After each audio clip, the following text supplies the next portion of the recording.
Hello et bienvenue à tous pour un nouvel épisode de Nox Banana. Enfin, épisode, on peut pas vraiment parler d'épisode parce qu'il n'y a aucune structure, mais c'est plus une divagation youtubesque que je vous présente par rapport à mes différents abonnements, les différents contenus qu'on peut trouver quotidiennement sur YouTube. Et donc apporter mes commentaires, toujours très pertinents j'espère, à ces différentes vidéos. Donc sans plus tarder, je me suis fait un petit thé que voici. J'adore le thé, j'adore aussi les tasses un peu connes de ce style. Donc voilà. Je vais bientôt sortir de mon jeûne aussi. D'ici 2 heures, je vais pouvoir sortir de mon jeûne intermittent de 16 heures. Donc c'est pas que j'ai hâte, mais j'ai un petit peu la dalle quand même. C'est pas facile de jeûner. Il y a des gens qui arrivent à jeûner durant des dizaines de jours, donc gros respect et force à eux. Et voilà, sinon, toujours assez fatigué du fait d'avoir arrêté le tabac. Ça, c'est un des symptômes du fait d'arrêter de fumer. C'est les insomnies et les fatigues, en sachant que les envies de fumer sont passées. Mais maintenant, le corps se détoxifie et donc ça crée beaucoup de fatigue et également des insomnies. C'est vraiment le seul symptôme que je reconnais actuellement parce qu'il y en a d'autres. On peut par exemple avoir des maux de tête, difficulté à se concentrer. C'est vrai que ça j'ai aussi pour l'instant, pas mal de difficultés à travailler, à me concentrer. Euh, mais pas de nausées, pas des trucs comme ça, quoi. Donc sans plus attendre du coup, après cette petite introduction de 2 minutes, je vais trouver une première vidéo. Voilà. Alors, la pêche est bonne aujourd'hui, il y a une bonne récolte. Il y a plusieurs vidéos qui ont l'air intéressantes. Notamment, ici, je vois une vidéo de la chaîne sceptique de la tronche en biais qui s'intitule Covid-19, le grand mea culpa de la zététique, point d'interrogation, point d'exclamation. Donc pourquoi est-ce que je pense que cette vidéo peut être intéressante? Parce que justement ce mouvement zététique, on va dire, représenté par des gars comme Acer Mandax et son collègue la Vlad Tapas de la chaîne La Tronche en Biais, ont été des fervents défenseurs au final de l'aspect sceptique de la façon dont on a traité l'épidémie de Covid-19. Et on a eu récemment, je ne sais pas s'ils vont parler de ça, mais ce rapport américain de plus de 500 pages, dont je me suis tapé déjà les 150 ou 180 premières pages, accablant sur les origines plus que probables d'une fuite accidentelle d'un labo à Wuhan, qui serait donc l'origine plus que probable de ce virus de Covid-19, alors que des gars comme Acer Mandax, justement, de la chaîne La Tronche en Biais, auraient été plus tentés de dire que c'était un pangolin et que tout était naturel et que, par exemple, il fallait se vacciner, des choses comme ça. Alors que dans ce rapport américain, qui est le Congrès américain qui a sorti ce rapport de 500 pages et des, où on retrouve donc une forte majorité de républicains, mais aussi des démocrates, on va justement expliquer que le virus n'est pas naturel, qu'il est d'origine artificielle, entre guillemets, qu'il a été échappé d'un laboratoire et que la vaccination n'était pas vraiment aussi efficace, on va dire, qu'on l'a dit dans les médias. Et il y a d'autres choses assez accablantes dans ce rapport. Le rapport est forcément en anglais. Moi, je l'ai trouvé vraiment accablant, ce rapport, quand je l'ai lu.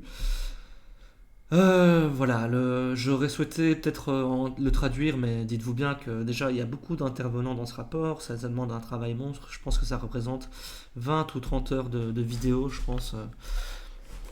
Peut-être que je le ferai parce que personne ne le fait, même chez les anglophones, on n'a eu qu'un résumé succinct de 15 minutes chez la plupart des anglophones de ce résumé, donc c'était le même résumé qu'on pouvait trouver partout dans les médias, etc., en quelques lignes de ce que dit le rapport, alors que le rapport, il mérite quand même qu'on s'y penche dessus, avec toute notre attention, de le lire ligne après ligne. En tout cas, je l'ai trouvé, voilà, je vous le dis, édifiant ce rapport.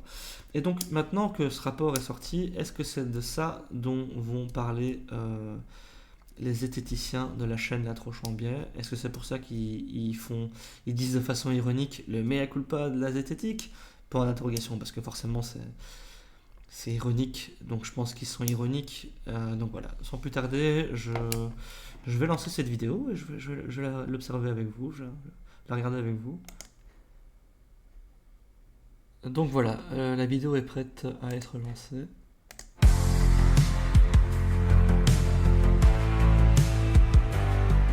Bonjour tout le monde, vite fait entre nous, de manière improvisée, j'aimerais réagir à tous les propos de la complosphère, disons le mot complosphère pour faire simple, des gens qui viennent nous dire « Ah ah, vous n'avez pas honte, vous avez eu tout faux pendant la pandémie du Covid, vous avez partagé la propagande du gouvernement, vous avez fait ceci, vous avez fait ça. » Et j'aimerais demander à ces gens qui disent ça, bon d'abord, certains d'entre eux sont sincères sans doute, alors on va considérer qu'ils le sont, principe de charité, ils croient à ce qu'ils disent, mais vérifiez, s'il vous plaît, si vous voulez porter ces accusations de manière sérieuse, si vous n'êtes pas juste en train de troller et de vouloir foutre le sbeul partout, vérifiez.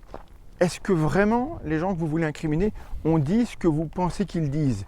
Si vous posez cette accusation sur la base de ce que d'autres ont dit sur mon travail ou le travail des autres, peut-être qu'ils se sont trompés et peut-être que vous venez porter des accusations fausses, auquel cas, si 80% de ce que vous dites est faux, pourquoi est-ce qu'on écouterait les 20% qui ont de la valeur?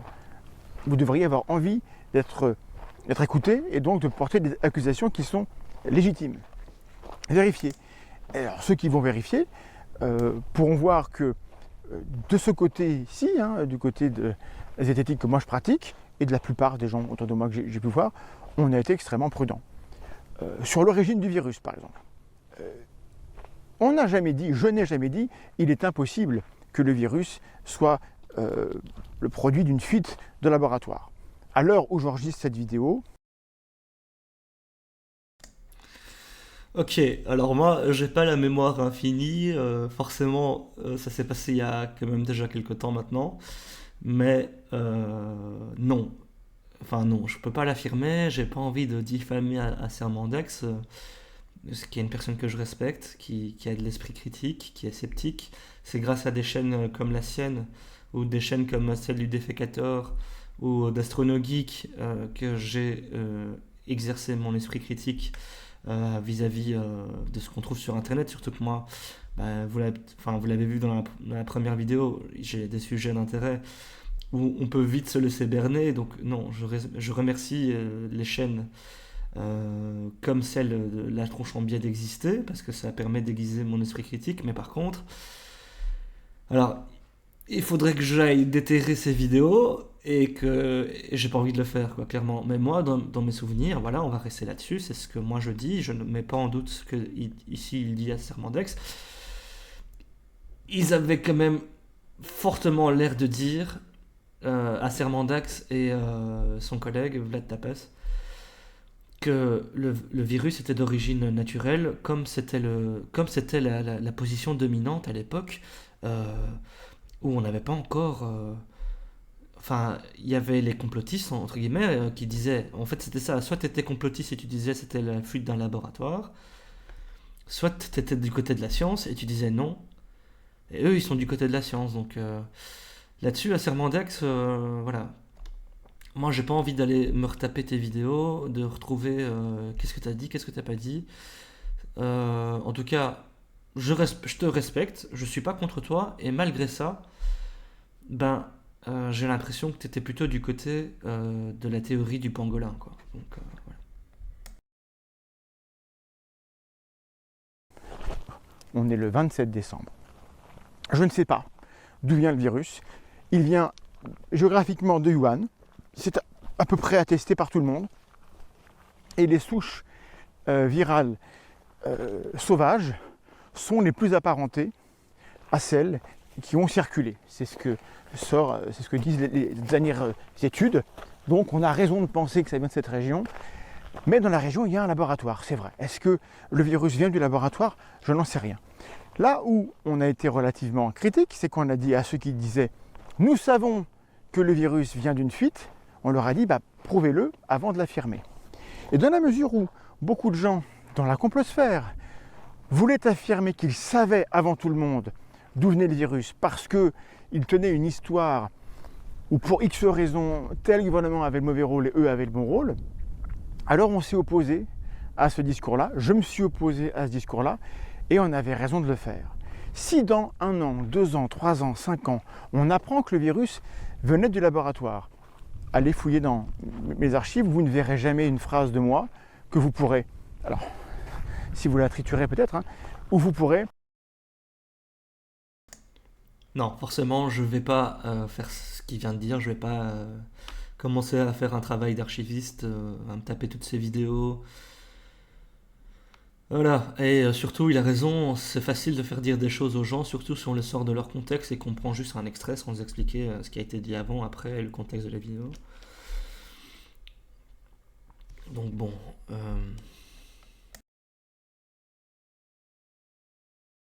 me prouver que j'ai eu tort d'affirmer quelque chose que je ne savais pas. alors, aussi, il dit peut-être que dans 1 an, 2 ans, 3 ans, 4 ans, on arrivera à prouver que c'est un laboratoire.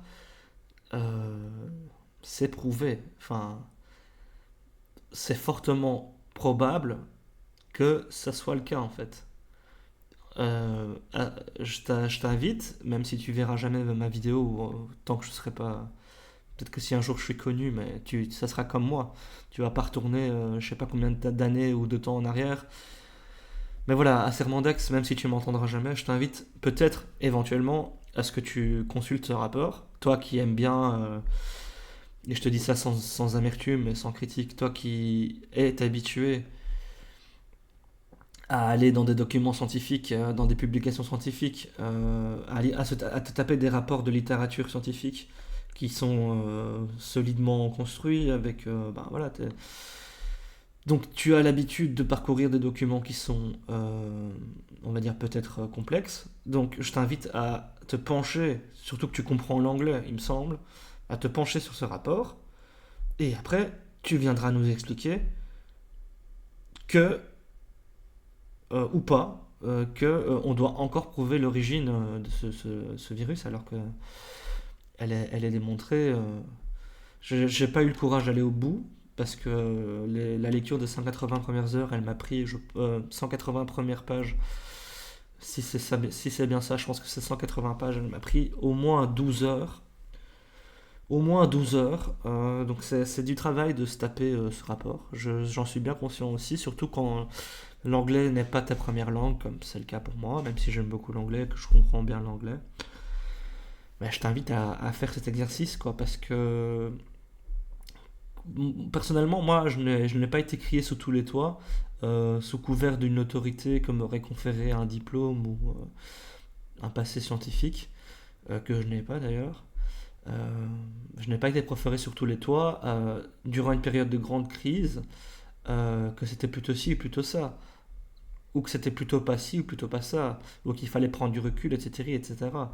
Par contre, j'ai dit à qui voulait l'entendre dans mon cercle privé, restreint et familial que pour moi, dès le début, c'était logique qu'on avait affaire à une fuite de laboratoire. Et j'ai pas eu besoin d'un discours complotiste pour affirmer ça, parce qu'en fait, enfin, d'un point de vue d'analyse de géopolitique de ce qui se passait en 2020, et là je vais pas m'attarder, peut-être que je m'attarderai un jour là-dessus, une simple recherche Google, la première chose que j'ai fait c'est Wuhan, laboratoire, Google, Enter. Bam, laboratoire P4 à Wuhan. Qu'est-ce qu'on fait comme étude là-bas? Ah, les coronavirus. Voilà. Le rasoir d'Occam, c'est prendre l'explication qui demande enfin, c'est se prendre l'explication qui demande le moins de raisonnement. Elle est probablement la plus probable. Je trouve que ça demande moins de raisonnement de juste la fuite d'un laboratoire P4 en Chine que de commencer à dire que c'est un pangolin qui s'est tapé une chauve-souris, qui a été cette chauve-souris qui s'est retrouvée sur un marché à Wuhan, qui a été consommée par un type, et donc après zoonose, le virus est passé à l'humain, et donc après nanani nanana. En fait, allez lire le rapport et vous verrez que effectivement, le virus a une origine naturelle, mais qu'il a été trafiqué. Et allez lire le rapport, et peut-être que je le ferai. Peut-être que je ferai cet exercice si ça intéresse. Je pense que ça intéresse en fait. C'est impossible que ça puisse pas intéresser des gens. Qui explique bien comment ça a pu arriver. Et même si ça n'a pas été intentionnel, comment on a pu financer ce genre d'études. Et comment ça a pu arriver que ce genre de virus se retrouve à l'air libre. Voilà, tout simplement. Et des milliers de tweets de la complosphère agressive qui affirment des choses dont on sait qu'ils ne peuvent pas l'affirmer. Deuxième type d'argument sur le vaccin. Vous avez affirmé que le vaccin ARN était sans danger et sans aucun effet secondaire, ou vous avez affirmé qu'il protégeait à 100%, tous vaccinés, tous protégés. Bon, alors, il y a eu à boire et à manger, et si vous voulez me faire dire que dans la communication du gouvernement, il y a eu des couacs, voire des phrases à la con qu'il n'aurait jamais dû dire, évidemment. J'ai pas voté pour eux. Bah ouais, t'as pas voté pour eux, mais clairement, t'as été, je suis désolé, c'est mon ex, enfin, je suis pas désolé, t'as été du côté de la doxa dominante, de la parole dominante, des médias dominants, de la science dominante. Tu as défendu la position dominante, qui était de dire que les vaccins étaient efficaces, etc., etc. Donc si tu continues à provoquer mon intelligence, je vais effectivement déterrer tes vidéos et faire le buzz en fait, parce que c'est peut-être ça que je dois faire. C'est peut-être ça que je dois faire. C'est déterrer tes vidéos, mettre en parallèle la vidéo que tu viens de sortir ici, les vidéos que tu as sorties à l'époque. Mais voilà, je vais quand même me réserver le droit de ne pas te diffamer, de juste écouter ce que tu es en train de dire. Mais sache que, à mon sens, pour moi, dans mon souvenir, alors que je t'apprécie quand même beaucoup et que je respecte ton travail, à mon sens, tu as été du côté des gens qui disaient également que le vaccin n'avait qui n'avait aucun problème à long terme, qu'il n'y avait aucun impact sur la santé des hommes et des humains, qu'il était efficace à 100%, qu'il fallait vacciner tout le monde, etc. Tu l'as dit, tu as été de ce côté-là, arrête quoi, s'il te plaît. Pourquoi maintenant tu retournes ta veste? Donc je vais me calmer, je vais t'écouter jusqu'au bout, et voilà. Et peut-être qu'effectivement, maintenant ce qu'il faut faire, c'est déterrer tes vidéos. Et peut-être que j'aurai tort, du coup, et je m'excuserai. Donc c'est pour ça que je ne veux pas t'accuser de quoi que ce soit. Dis-toi juste que moi, là, pour l'instant, pour moi, tu n'es pas honnête. Voilà. Mais je ne vais pas t'accuser plus que ça.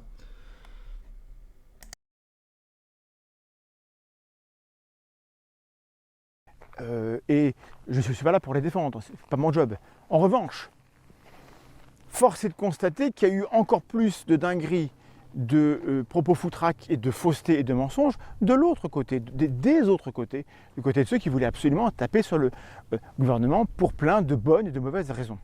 Ce que on a dit du côté des zététiques, ce que moi j'ai dit, c'est que au jour le jour, il faut suivre les infos.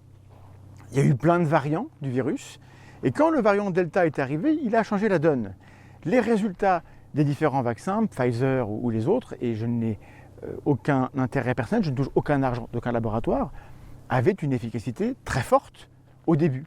Au début de la pandémie, c'était 95% d'efficacité contre les formes graves, c'était une grande efficacité contre la contagion, et puis au fur et à mesure des variants, les choses ont changé.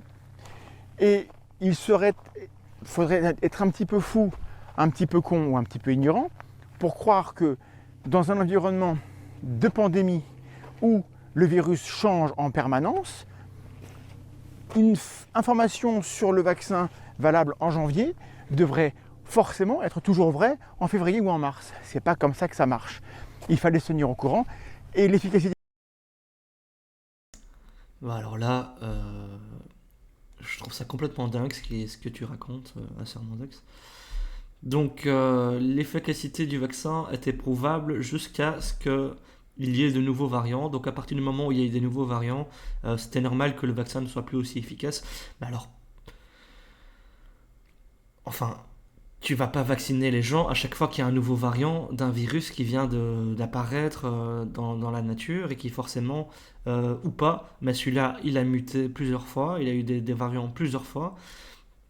Donc effectivement, tu viens toi-même de dire que tu n'avais pas le recul nécessaire pour savoir si le virus allait muter ou pas, mais tu as quand même prôné un vaccin, entre guillemets, qui était efficace à 95%, donc 95 c'est en Belgique, c'est 95% du coup, euh, qui était pour la première version de ce virus. Mais donc, je sais pas, toi non plus, tu n'avais pas le recul nécessaire du coup par rapport à ce qui allait se passer. Tu pouvais pas affirmer que c'était toujours efficace. Voilà, donc en gros, on a inoculé un vaccin à des gens. On ne savait pas du tout en fait. On ne savait pas du tout parce que on peut avoir avec le rhume par exemple, on a le recul nécessaire. Le rhume, on connaît cette maladie, c'est là depuis des décennies, des siècles. On sait que ça vient tout c'est de façon cyclique. On fait des prévisions sur les. Par exemple, ça c'est pour la grippe, je pense. On fait des prévisions sur les virus qu'on pourrait potentiellement avoir l'année prochaine, et donc on vaccine les populations à risque sur base de ces prévisions. Mais c'est parce que c'est des virus qu'on connaît bien. Ici, clairement, on allait vers l'inconnu et on a forcé des solutions à des gens. euh, Alors qu'on allait vers l'inconnu. Il y a des pays qui n'ont pas vacciné, qui ont eu un taux de mortalité très réduit. Euh, je ne veux pas m'avancer plus, mais parce que honnêtement, l'épisode Covid, c'est quelque chose que j'essaie de mettre derrière moi. Mais on peut penser, par exemple, je pense à la Suède, qui n'a pas vacciné sa population, qui n'a pas, je dis peut-être des bêtises, mais c'est un pays de ce coin-là, qui n'a pas vacciné sa population, qui n'a pas imposé le masque, et qui ont eu des résultats tout à fait semblables avec les populations, par exemple, comme en Belgique ou en France, qui ont imposé le masque, qui ont imposé des vaccinations, et vous avez eu en France les passes sanitaires et les trucs comme ça, quoi. Donc je trouve ça vraiment malheureux, c'est ça ton argument. Maintenant que la vague est passée, maintenant qu'on a le recul nécessaire, ton argument c'est de dire que ce que tu disais était valable jusqu'à un certain point et qu'il fallait se tenir au courant. Oui, merci. Donc du coup, il fallait vacciner les gens, les maintenir au courant, et dès qu'il y avait quelque chose qui bougeait, il fallait encore vacciner, encore faire des trucs, encore imposer, encore ceci, encore cela, quoi. Alors que, bah non, moi je suis désolé, c'est pas du tout. On n'est pas du bétail, quoi. Enfin, on va pas commencer à vacciner les gens toutes les 3 semaines avec un nouveau vaccin sur un nouveau virus. Ou alors dans ce cas-là, bah, il faut le faire pour tout, je sais pas. Enfin, L'idée de vaccin a varié au fil du temps. Maintenant, on a du recul. Regardez les infos. Je suis désolé de vous dire que les vidéos de la tronche en biais ont très bien vieilli. Il n'y a pas d'infos fausses. Il y a des infos qui étaient vraies dans leur contexte.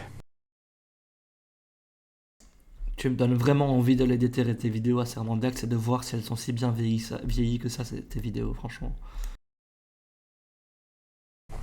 Temporelles. Et on était prudent à l'époque où on énonçait ces informations, ces vérités locales. On n'a jamais affirmé, je n'ai jamais affirmé quelque chose qui aujourd'hui serait démontrablement faux. On a été prudent, toujours, tout le temps.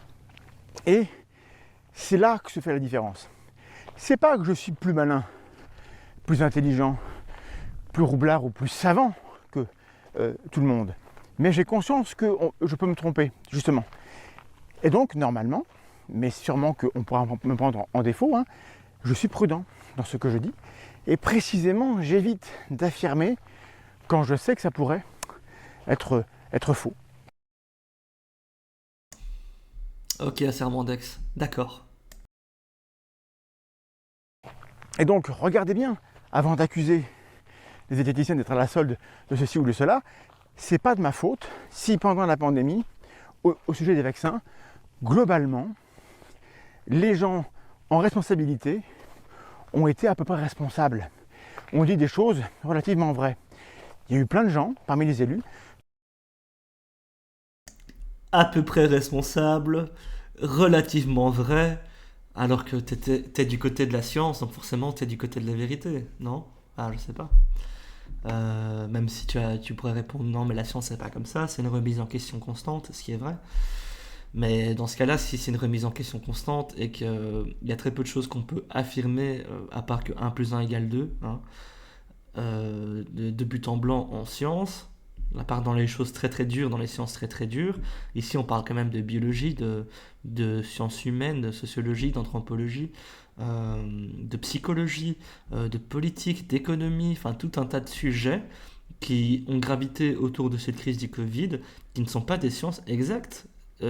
Et pourtant, la zététique est une façon de dégager la vérité du faux, d'argumenter sans faire de sophisme, et donc par conséquent de se rapprocher euh, le plus possible de ce que seraient les faits et donc la vérité. Parce que forcément, la vérité est un concept inatteignable, mais les faits, euh, c'est ce qui s'en rapprocherait le plus. Mais j'admire comment maintenant tu prends des pincettes alors qu'à l'époque, tu en prenais beaucoup moins.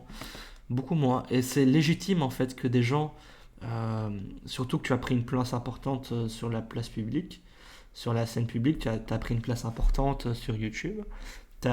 Tu fais partie des gens qui, malgré ce que tu dis, affirment beaucoup de choses en brandissant la sacro-sainte, et je dis ça sans faire de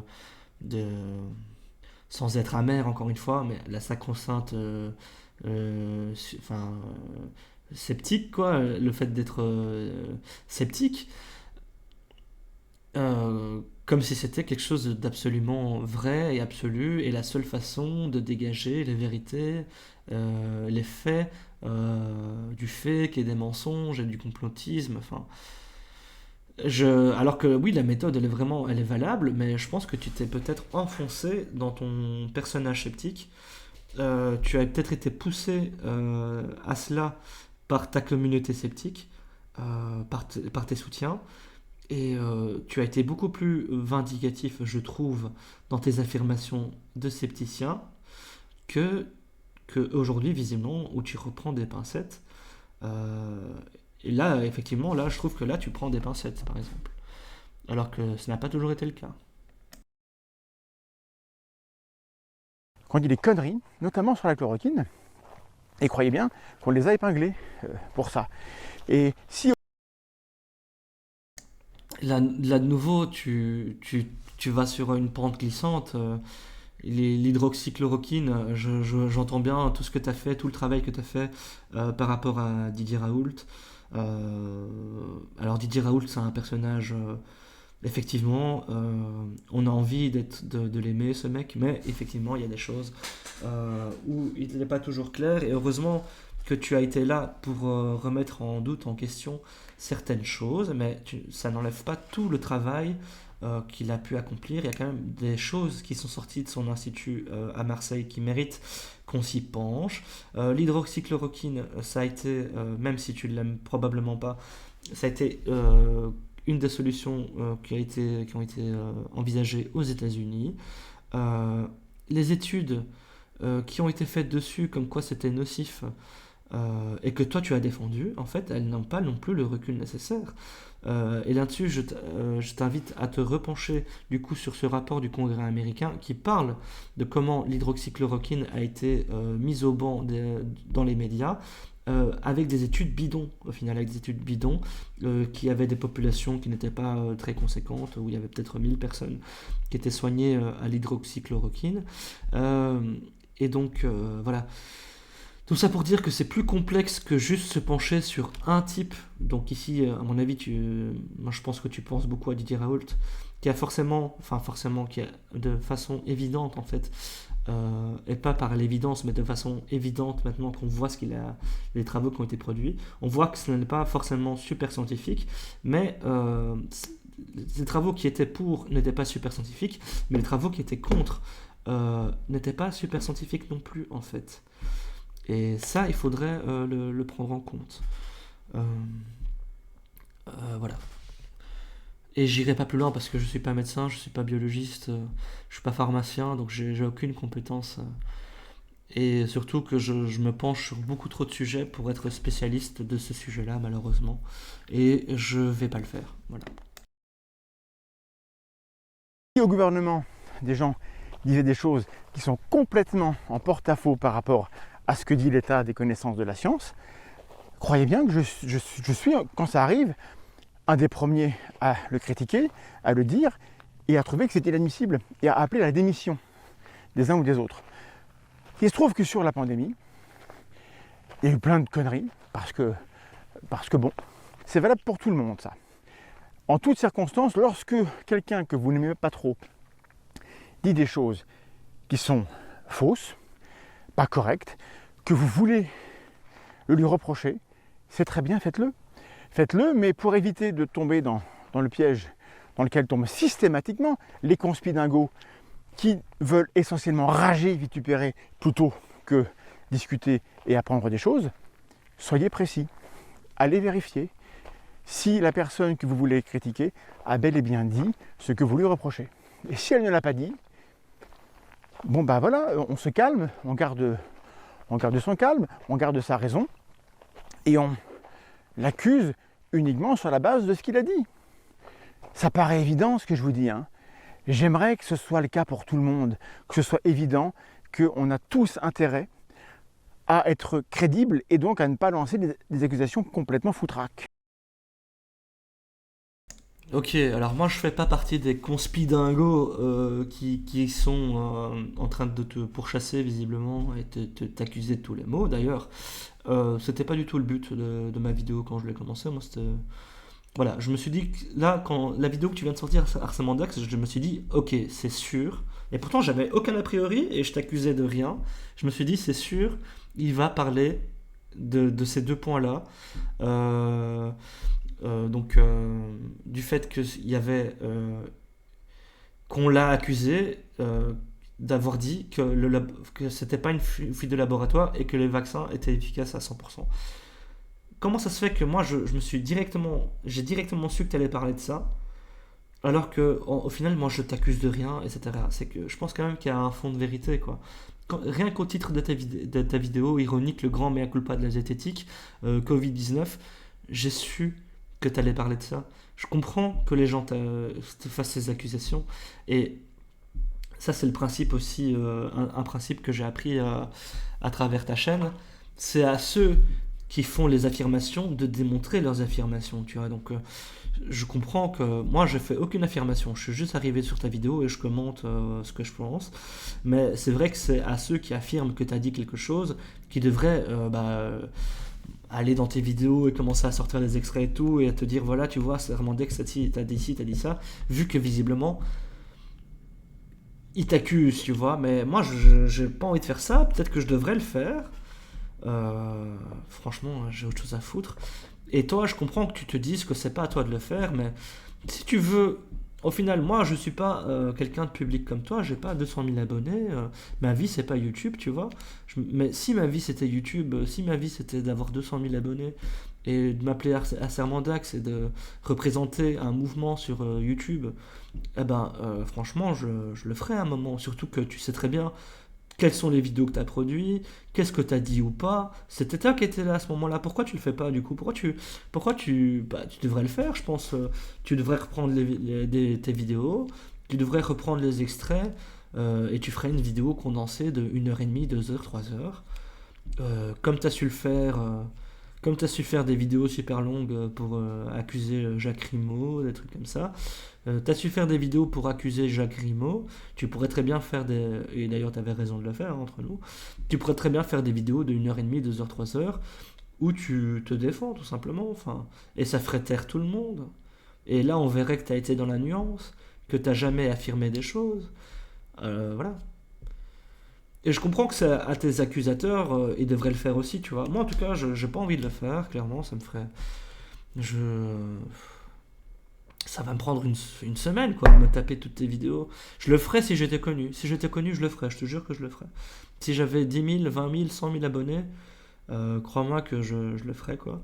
Je me taperais toutes tes vidéos et je sortirais peut-être une vidéo par semaine, ou une vidéo tous les 2 ou 3 semaines. Mais ça serait la vidéo, quoi. Franchement, là... C'est trop beau, le cadeau que tu fais aux gens est trop beau. Imagine que maintenant j'ai raison, que je retrouve des vidéos de toi où tu es super affirmatif, où tu vas vraiment dans le sens de la doxa, de la pensée dominante. bah tu me ferais faire un méga buzz, quoi. Tu vois? Un méga buzz. Là, j'aurais aucune chance de faire un buzz parce que personne me connaît. Donc je le ferai pas. Ben voilà. Toi, t'es connu, si tu voulais le faire, en plus tu sais ce que t'as dit, tu sais ce que t'as fait comme vidéo, bah fais-le. Réponds. Même si c'est chiant. Je comprends que ça soit chiant, mais fais-le. Et encore une fois, t'as raison de dire que c'est aux gens qui t'accusent de démontrer, mais bon. Tu le dis toi-même que c'est des guignolos, matrixos, complotistes, donc voilà, si c'est vraiment des guignols, ils vont pas le faire, hein, tu le sais. Donc.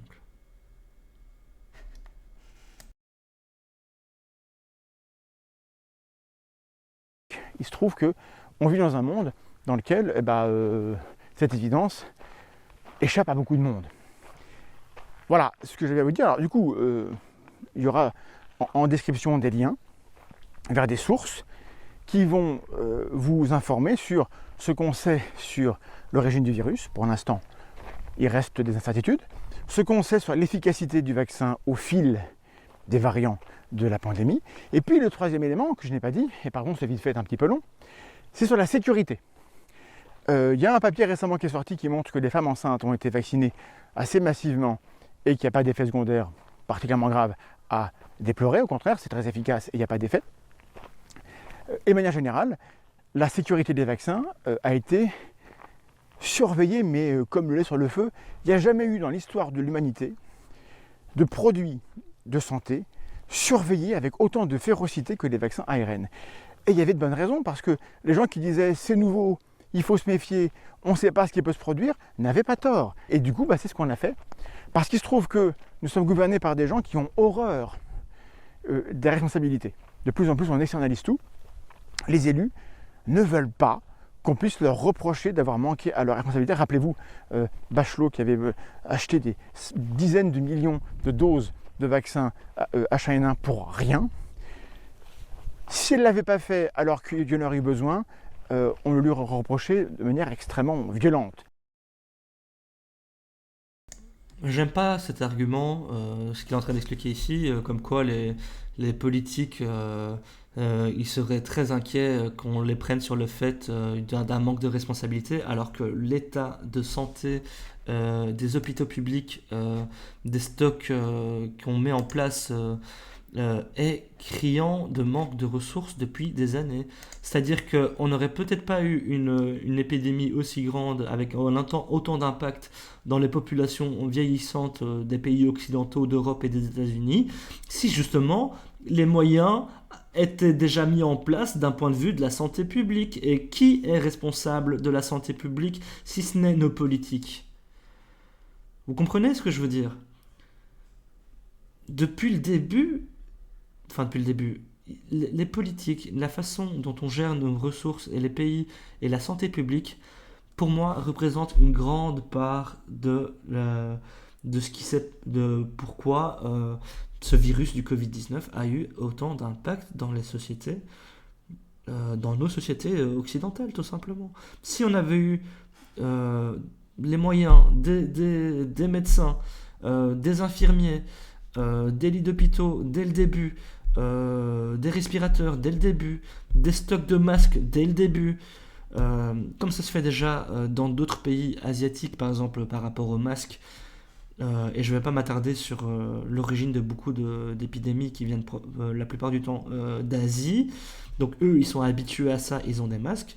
Et nous, on sait qu'on vit dans un monde mondialisé, qu'on vit dans un monde où les épidémies vont de plus en plus vite, où les virus se circulent de plus en plus vite, mais on ne met pas en place les stocks stratégiques nécessaires pour protéger nos populations le jour où ça arrive, ou le jour où ça débarque dans nos sociétés. Donc, cet argument-là de dire que les politiques détesteraient qu'on les prenne la main dans le sac, comme quoi ils n'ont pas été responsables dans la gestion d'une crise, pour moi, il est archi faux.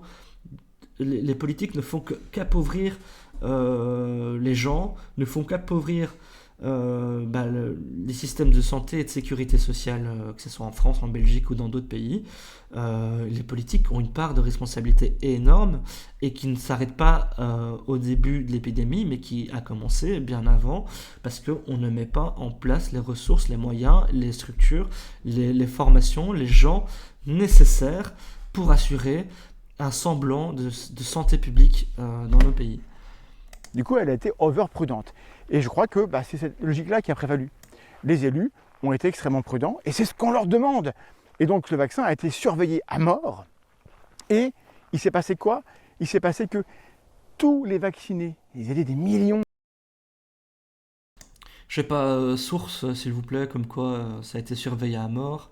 Parce que ça a été surveillé à mort, d'accord, mais on a autorisé à des sociétés comme Pfizer, en gros, on leur a dit, vous pouvez vendre vos vaccins, et Pfizer a le droit de se déresponsabiliser totalement de tout type de conséquences. Je crois que c'est Pfizer. Ils sont légalement, ils ne sont pas responsables des conséquences de leur vaccin. Donc, est-ce qu'on peut dire qu'on a été super vigilant du coup avec la santé des gens? J'ai pas l'impression. Et des millions et des millions. Dès qu'ils avaient un problème de santé dans les heures ou les jours qui suivaient l'injection, ça a été signalé. Et donc on a des sites où on peut recenser des centaines de milliers de potentiels cas d'effets adverses. Mais ces effets potentiels ne sont pas nécessairement liés au vaccin. Tout ce qui est corrélation illusoire, vous connaissez. Il y a des gens qui sont vaccinés, qui sortent du centre de vaccination et qui sont renversés par un bus. Et bien c'est signalé dans le grand dossier de surveillance des effets adverses potentiels des vaccins. Donc quand on vous partage... Excusez-moi, est-ce que c'est pas complètement con du coup ce genre de logique? Parce qu'il y a eu l'effet inverse aussi. Bon, là on rentre dans le complotisme, et surtout j'ai aucune source, je n'ai que ma mémoire et mes souvenirs. C'est que, bon, après ça c'est des accusations complotistes, je l'admets, je n'ai pas de source, je vais pas aller en chercher non plus. On disait à l'époque que, par exemple, admettons, tu as eu le Covid et tu fais une crise d'appendicite et t'es pas soigné à temps, on allait mettre, et que tu meurs de ta crise d'appendicite, on allait mettre dans le rapport de décès que ta cause de décès, c'était pas ton appendicite, c'était le Covid. Ça, c'est l'effet inverse, justement, de cette histoire, tu vois. Donc, on aurait également exagéré fortement le taux de mortalité de ce virus pour créer la peur chez les gens et les obliger à se vacciner avec des vaccins dont on ne savait que faire au final. Des vaccins qu'on a commandés, qu'on a achetés par SMS à coups de milliards, dans des contrats opaques dont on ne connaîtra jamais le prix final de ces vaccins. Voilà, il suffit d'aller voir comment cette affaire des commandes de vaccins par SMS d'Ursula von Leyen, voilà. Voilà, et après on se retrouve avec des stocks de vaccins et qu'on va imposer aux gens. On va te mettre une dose, deux doses, triple dose, quadruple dose, quintuple dose, sextuple dose de rappel de vaccins, au final qui n'était probablement pas nécessaire chez tout le monde. En tout cas, toutes les populations n'étaient pas à risque, et surtout, maintenant c'est démontré, être vacciné n'a jamais empêché la propagation du virus. Donc même les jeunes et les populations en bonne santé et qui n'avaient pas de comorbidité qu'on a vaccinés, en leur disant on va vous vacciner pour que vous ne contaminiez pas vos aïeux ou les personnes qui présentent un risque ou les plus jeunes. D'ailleurs, on a même vacciné les enfants alors qu'ils n'étaient pas du tout à risque. On l'a fait sur ce biais-là, en disant au moins vous n'allez pas propager des virus aux populations à risque, alors que maintenant on sait que ça n'arrêtait même pas la propagation du virus, le fait d'être vacciné, quoi.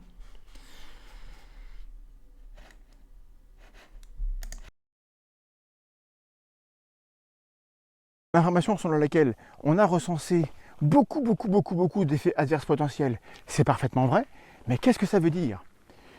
Ça veut dire qu'on a surveillé à mort, qu'on a fait remonter un maximum de cas, et que dans l'histoire du monde, on n'a jamais été à ce point rigoureux dans le fait de faire remonter une info. Donc, oui, les vaccins ARN sont une exception dans l'histoire du monde.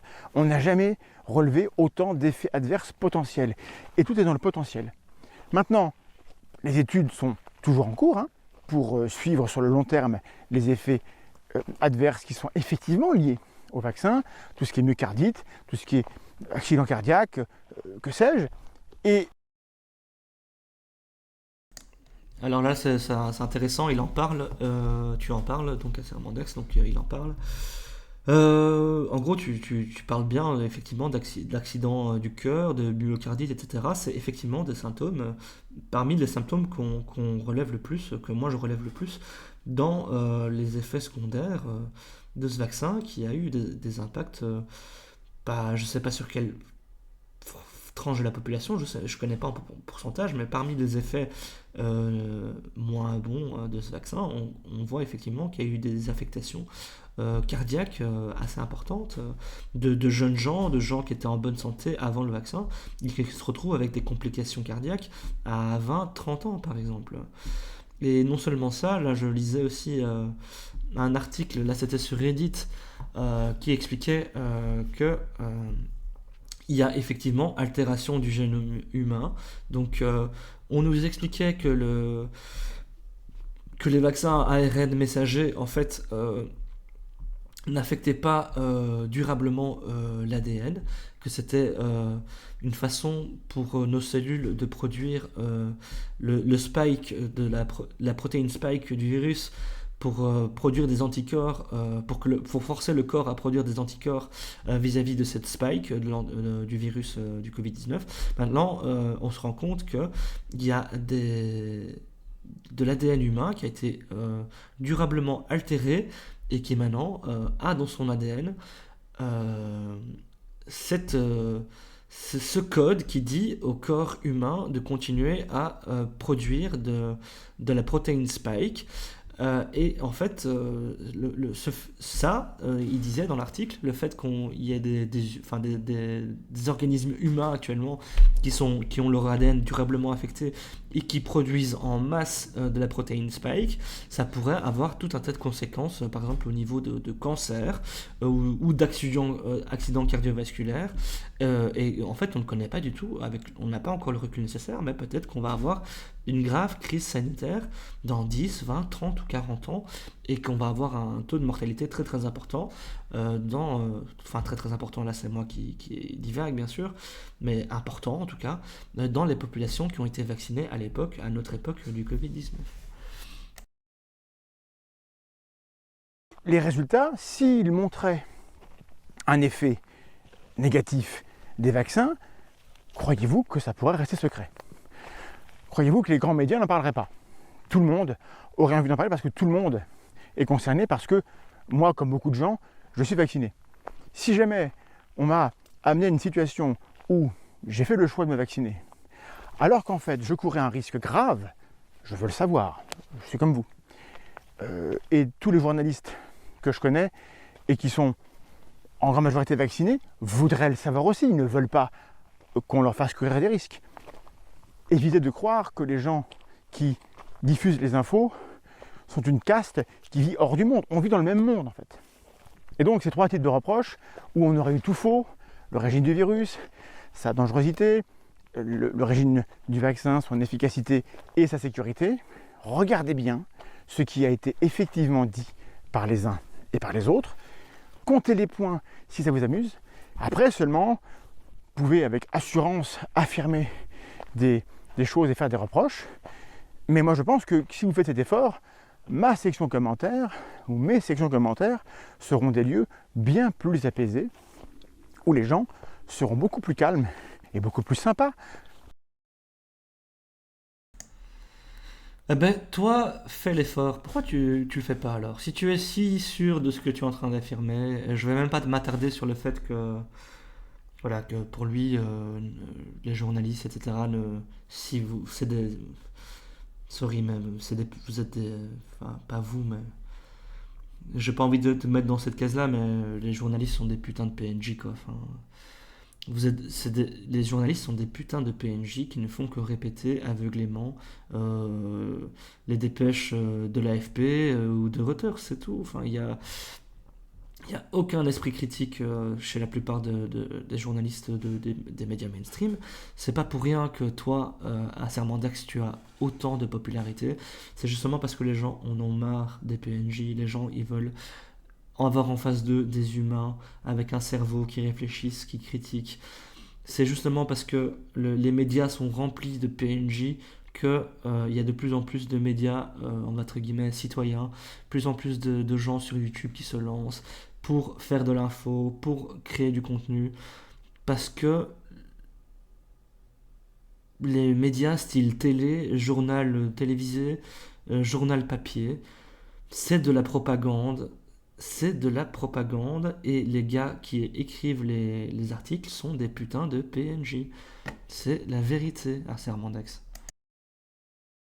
C'est la vérité que j'affirme comme ça, ouais, fort sans source, mais ma vérité et c'est la vérité pour beaucoup de gens. Et si c'était pas le cas, tu serais pas connu, il n'y aurait pas YouTube, il n'y aurait pas les YouTubeurs. Les gens seraient encore derrière leur télé, les gens seraient encore derrière leurs journaux papier. Parce que de ce côté-ci de l'Internet, il n'y a aucune difficulté à assumer ce qu'on a dit. Et je ne pense pas que tout le monde puisse en dire autant. Sur ce, chers amis, prenez soin de vous. Faites attention aux idées que vous acceptez de mettre dans votre tête. Et si c'est votre truc, des bisous. À bientôt. Bah oui, bisous à toi aussi, hein, c'est pas ça, mais bah toi, je te retourne un peu le compliment. Voilà, fais entre guillemets attention aux idées que tu acceptes de mettre dans ta tête, parce que la science, bah, c'est pas quelque chose de forcément, c'est pas exact. La science, c'est, comme tu le dis toi-même, c'est une remise constante en question de nos connaissances, c'est une évolution constante de nos connaissances. Il n'y a pas de science arrêtée. La seule science arrêtée sur laquelle moi je m'arrêterais, c'est de dire que 1 plus 1 égale 2, et ça se limite à ça, quoi, tu vois. Donc toi aussi, ne fais pas des choix qui sont pour ta santé sur base d'une science qui est en constante évolution, sur base de choses dont tu n'as pas assez de recul. Par exemple, se faire vacciner contre la rougeole, se faire vacciner contre le tétanos, ben oui, c'est logique. Se faire vacciner contre la grippe quand t'es vieux, ben oui, c'est logique. Se faire vacciner, je sais pas moi, contre la varicelle, ben oui, c'est logique. Mais si maintenant, aujourd'hui, demain, si maintenant il y a un vaccin qui sort contre le cancer, alors qu'on est tous concernés par le cancer, est-ce que c'est logique de se faire vacciner? Je ne trouve pas ça logique. Il faut donner le recul nécessaire aux choses pour avoir suffisamment de données pour se dire est-ce que c'est logique ou pas de faire une action sur ma santé, voilà, et sur la santé des autres en plus. Donc voilà, je te retourne le compliment. Toi aussi, fais attention à ce que tu mets dans ta tête. C'est pas parce que c'est écrit dans un papier avec du peer reviewing. Exemple concret. Par rapport à l'origine du virus du Covid-19, comment est-ce qu'on a affirmé que c'était naturel et non artificiel. C'est des gars comme le docteur Fauci et sa clique qui ont créé des articles qui ont l'air scientifiques, qui respectent la procédure scientifique, mais qui en fait étaient éminemment politiques. Et c'est expliqué, et c'est même avoué dans ce rapport du Congrès américain. Donc voilà, ce n'est pas parce que ça ressemble à de la merde, que ça a le goût de la merde, que c'est forcément de la merde. Tu vois ce que je veux dire? C'est pas parce que ça a le goût de la banane, que ça ressemble à une banane, que c'est forcément une banane. C'est pas parce que ça ressemble à un article scientifique, que ça a le goût d'un article scientifique, que c'est forcément un article scientifique. Ne te laisse pas, toi non plus, avoir par tes propres biais, et je t'encourage à te renseigner. Donc, va lire ce rapport. Toi qui es suffisamment intelligent, je pense, pour comprendre ce qui est écrit dedans. Et si tu es si sûr de ce que tu dis, produis une vidéo où tu montres que tu n'as jamais été affirmatif, etc. Moi, j'ai pas envie de le faire. Mais franchement, si j'avais 10 000 abonnés, donc abonnez-vous, hein, si vous voulez que je fasse ce genre de contenu. abonnez-vous. Si j'avais 10 000 abonnés, je le ferais quoi. J'irai dans ta chaîne et j'irai voir chacune de tes vidéos et je te montrerai oui ou non si tu as raison ou tort. Parce que c'est trop facile quoi. Si tu laisses à des gens comme moi le soin de le faire, un jour je le ferai. Franchement, je le ferai. Donc voilà, première vidéo, 54 minutes d'une vidéo de 12 minutes. Donc forcément, j'avais des choses à dire là-dessus. Donc ici, je vais faire une petite pause, me faire un petit thé, et une petite pause pipi, et trouver la prochaine vidéo en sachant que je me donne encore 1 heure et 1 heure et demie pour ensuite pouvoir manger, vu que là, je pourrais rompre mon jeûne intermittent. Donc à tout de suite. Voilà, chers amis, mon thé est prêt. Ma visite aux toilettes est effectuée. Et je me suis dit pourquoi pas mettre cette vidéo de Cro-Blanc. On l'aime pas, moi je l'aime bien. J'aime bien le rap. J'aime bien ce qu'il défend comme idée. Parfois il est pas toujours dans la nuance, on va dire. Ben voilà, les gens ont le droit d'avoir une personnalité, je trouve. Lui, sa personnalité me dérange pas plus que ça. Et quand j'étais sur sa chaîne, c'est quand il a commencé cette chaîne-là, j'étais dans les 10 000 premiers abonnés. Et aujourd'hui, il est à 100 000. Et voilà, si vous le connaissez pas, vous le connaîtrez bientôt. Surtout si vous vous intéressez à la métapolitique sur YouTube. Et du coup, que ça soit de droite ou de gauche, il est connu dans les deux camps. Bien il soit de droite, revendiqué de droite, avec un rap nationaliste, on va dire. Mais comme tous les raps... le rap est éminemment politique et communautaire. Et pour le coup, quand tu es français, que tu rappes en français, il y a un côté, tu parles de ta nation. Voilà. Donc sans plus attendre, son sujet de vidéo c'est Jawad. J'ai vu passer effectivement pas mal de vidéos sur ce sujet précis, en sachant que donc Jawad c'est le logeur des gens qui ont commis les attentats. Je sais plus si c'était les attentats du Bataclan, j'en ai plus aucune idée. Mais voilà, c'est connu. Ce gars-là, donc, il a logé des gens qui ont fait des attentats islamisme. Et il se permet toujours d'être en liberté et de faire plein de vidéos, des lives TikTok, des trucs Twitch, machin. Et ça fait enrager pas mal de gens forcément parce que y a des gens qui voudraient que cette personne soit en prison ou tout du moins qu'elle n'ait pas suffisamment de fierté en elle pour continuer de s'afficher publiquement. Ce que je peux comprendre. Donc nouvelle polémique sur ce personnage de Jawad. Et je lance tout de suite la vidéo. Vous vous souvenez de Jawados? Jawados, ça y est, il est sorti de prison ou il va y rentrer, je sais pas, mais c'est une vedette sur TikTok, Jawad. Ouais, TikTok, le réseau social le plus intelligent du monde après Snapchat. Si vous voulez que vos gosses y pèsent plus tard, TikTok, 12 heures par jour, minimum. Avec des petites pauses sur Snapchat, une petite puff, de la bouffe synthétique, on est pas mal du tout pour un bon départ dans la vie. Bon, on va écouter Jawad, on va regarder Jawad, parce que j'ai envie de Jawad. Je veux Jawad. Moi aussi, j'ai envie de Jawad, je veux du Jawad tout de suite, donne-moi ma dose. Je me sens Jawad quelque part. Je pense Jawad. Bien coiffé comme Bardella, costumé.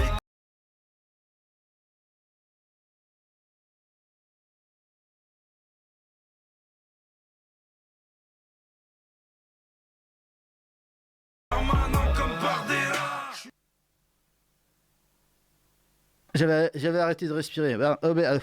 Excusez-moi. Ok. Il y a un nouveau morceau qui sort dans 2 jours. Je crois que c'est le 30. Ça a été programmé. Un petit morceau, c'est sur Frappe. Allez écouter. Sirius, Larmo, Lys et moi. Ça va être pas mal. Ça s'appelle Pas pareil. Alors, Cro-Blanc, donc le gars ici de F The News, je dirais pas que c'est un super bon rappeur. Bon, il sait il s'est rappé dans les temps, on va dire, c'est déjà pas mal. Ses textes sont pas trop mauvais et ça s'arrête à ça, quoi. Par contre, Sirius, je dois avouer que ce mec, il est beaucoup trop fort. Donc j'irai écouter ton son que t'as sorti avec Sirius. Sans souci, parce que je trouve que Sirius, il déboîte, clairement. Pareil. Et c'est pas mal. C'est pas pareil. Je chante très mal. Bon allez, on va écouter ce que dit notre bon Jawados. Oui, tu chantes C'est mon pas mal. influenceur préféré. Vraiment, j'ai envie de me sentir plus intersectionnel en écoutant Jawad. Allez. Si j'avais su que j'aurais fait 16 ans comme ça pour rien, j'ai tué mon pote, j'ai fait 10 ans. J'ai logé un mec pour 50 euros, j'ai fait 6 ans. Sur la tête de ma mère à 15 ans, j'aurais braqué toutes les bijouteries Paname. Au moins, j'aurais fait 10 ans de prison, mais il y aurait il y aurait des bijoux enterrés dans des forêts, là, à cette heure-ci, t'as vu? C'est vrai. Là, je suis là en mode. Attends, est-ce que le mec, il vient pas d'avouer? Parce que le même, c'est ça. Je vais le repasser vite fait. Donc, le même, c'était celui-ci. J'ai appris que c'était chez moi et que les individus se retranchaient chez moi et que voilà. J'étais pas au courant que c'était des terroristes. Et expliquez-moi, vous habitez où? J'habite rue du Corbillon, là où ça a tiré. Et comment vous expliquez que ces personnes-là se retrouvent chez vous? Bah, on m'a demandé de rendre service, j'ai rendu service, monsieur. On m'a demandé de rendre service, j'ai rendu service, monsieur. Donc là, sa théorie officielle, c'est qu'il n'a pas fait exprès. Enfin, il savait pas que c'était des terroristes, les gens qu'il a logés. Donc je reviens maintenant à ce qu'il dit dans son live TikTok. Bon allez, on va écouter ce que dit notre bon Jawados. C'est mon influenceur préféré. Vraiment, j'ai envie de me sentir plus intersectionnel en écoutant Jawad. Allez. Si j'avais su que j'aurais fait 16 ans comme ça pour rien, j'ai tué mon pote, j'ai fait 10 ans. J'ai logé un mec pour 50 euros, j'ai fait 6 ans. Sur la tête de ma mère à 15 ans, j'aurais braqué toutes les bijouteries Paname. Au moins, j'aurais fait 10 ans de prison, mais il y aurait il y aurait des bijoux enterrés dans des forêts, là. Je sais pas, j'ai l'impression que c'est quand même un petit peu un aveu. Genre, j'ai logé quelqu'un pour 50 euros, ouais d'accord, il fait genre que c'était pour 50 euros qu'il a pris 6 ans. Mais que s'il avait su, il aurait braqué une bijouterie, il en aurait pris pour 10. Ouais, je sais pas, je trouve ça vraiment bizarre comme façon de raisonner, quoi. Je dirais pas ça si j'étais sûr que je savais pas que j'avais logé un terroriste, en fait. En fait, je fermerais juste ma gueule et je m'enterrerais bien profond dans un trou duquel je ne sortirais pas, si ce n'est pour... je sais même pas. Je sais même pas si je sortirais de ce trou un jour. Vraiment. Comment est-ce qu'on peut encore oser s'exprimer publiquement? En plus, là, il dit qu'il a tué un pote, donc c'est un meurtrier. Je sais pas, peut-être que c'est involontaire, mais il a tué quelqu'un qui était son pote. Il a logé des terroristes, sans le faire exprès, hein, bien sûr, pour 50 euros. Là, il avoue que, en fait, ce qu'il aurait dû faire, c'est braquer une banque. Enfin, une bijouterie.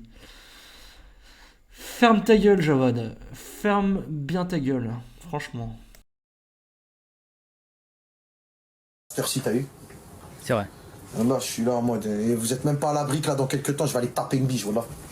Bien sûr. Il va taper une bige. Ah, il va braquer une bijouterie. Je croyais qu'il menaçait Brigitte Macron. J'ai tapé une brige. Ça n'a aucun sens, c'est pas drôle en plus. J'ai le droit de faire des blagues pas drôles, des fois, ça va? Oui, tu as le droit.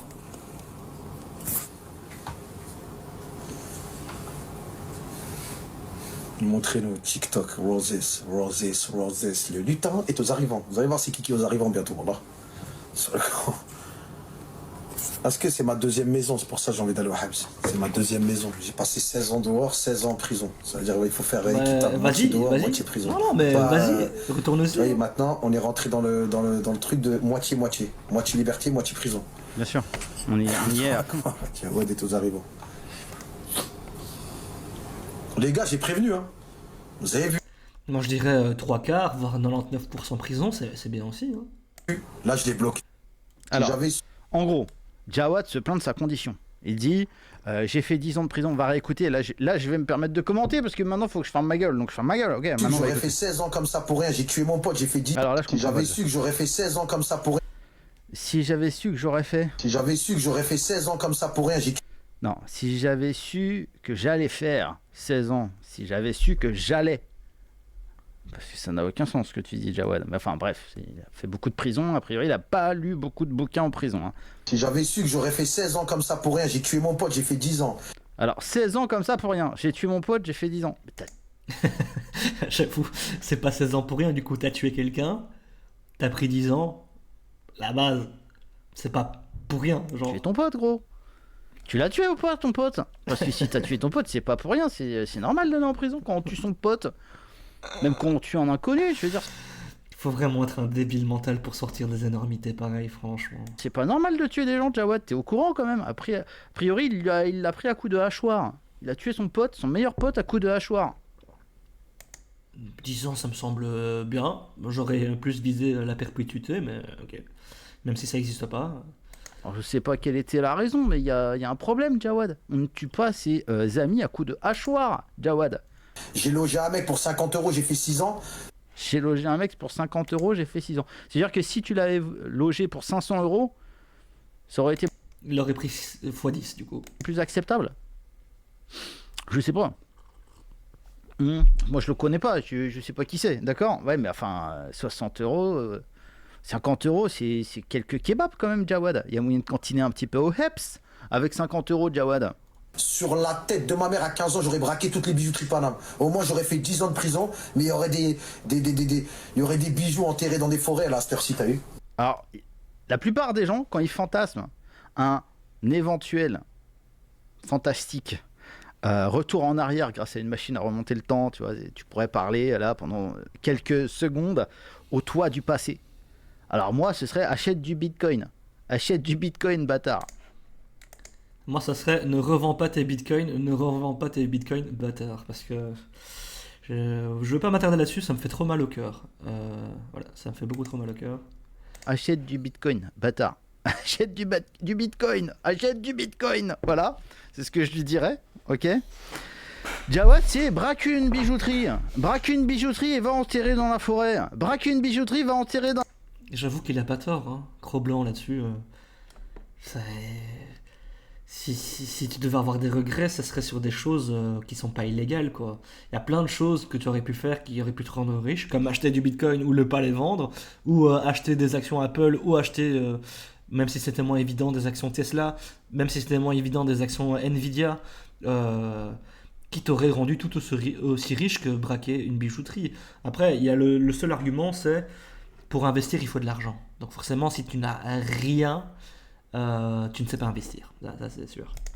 Dans la forêt, c'est pas le même... voilà. C'est pas les mêmes trucs qui te viennent à l'esprit automatiquement en fait. C'est un peu moins risqué le Bitcoin, Jawad, que de braquer une bijouterie. Parce que lui en fait, il part du principe que de toute façon il aurait fait 16 ans de tôle. Donc il se dit, tant qu'à faire 16 ans de tôle, j'aurais braqué une bijouterie, j'aurais mis ça... j'aurais caché ça comme un petit écureuil dans la forêt et je serais allé retrouver mon butin quelques...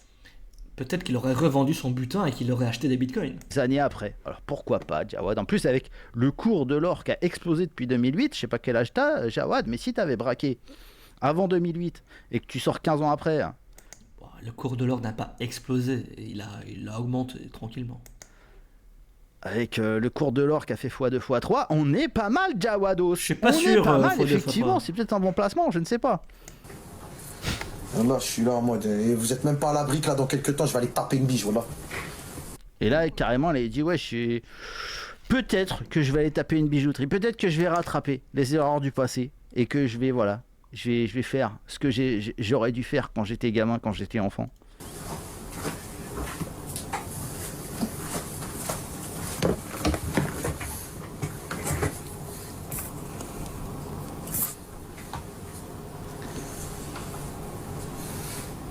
Montrer nos TikTok, Roses, le lit. Alors ça, c'est parce qu'en fait, les gens lui font des dons, vous voyez, la rose là, et lui, en fait, pour gagner sa vie, à chaque fois qu'on lui fait un don, et en fait, chaque valeur de don a une image correspondante, et lui, il doit faire une émoticône jouée, comme un PNJ.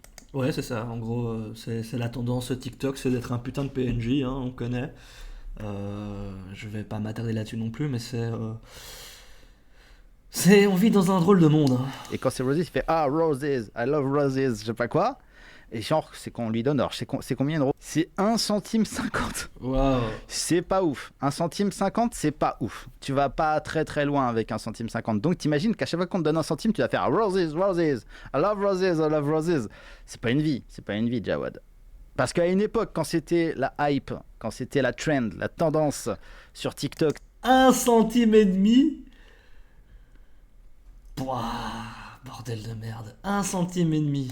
ces dons PNJ animés, ils devaient se prendre des 20 balles, 30 balles, des dons à 50 balles peut-être même, pour qu'ils fassent l'émoticône au lieu des autres. Mais là, vu que ça s'est un petit peu raréfié et qu'on lui balance des centimes comme ça, peut-être que Jawad, il se dit, ouais, bon, j'ai pas fait les bons choix de carrière, et peut-être qu'il s'interroge sur son passé, qu'il est un petit peu nostalgique, et qu'il se dit qu'il aurait pu braquer quelques bijouteries plutôt que de faire le pitre sur TikTok. Et je le comprends, Jawad. En fait, ça fait sens, c'est ça, ça fait sens. Je le comprends, parfois on prend les mauvaises routes, les mauvais chemins, on se retrouve dans une impasse, Jawad.